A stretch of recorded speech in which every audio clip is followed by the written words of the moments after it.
Hey guys, what's up? So today I'll be showing you how to sync your AirPods to your laptop.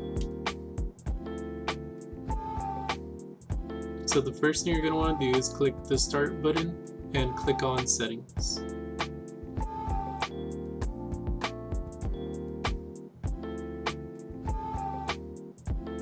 Once you click on settings, click on devices and click on add Bluetooth or device.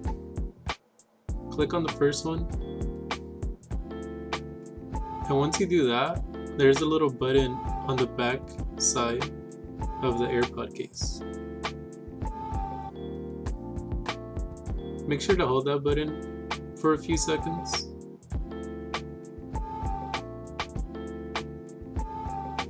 And once you do, you should realize that the light changed color, so now it's just blinking.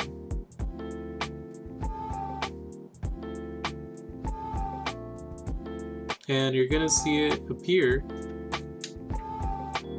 on the devices. All you're gonna want to do is click on it,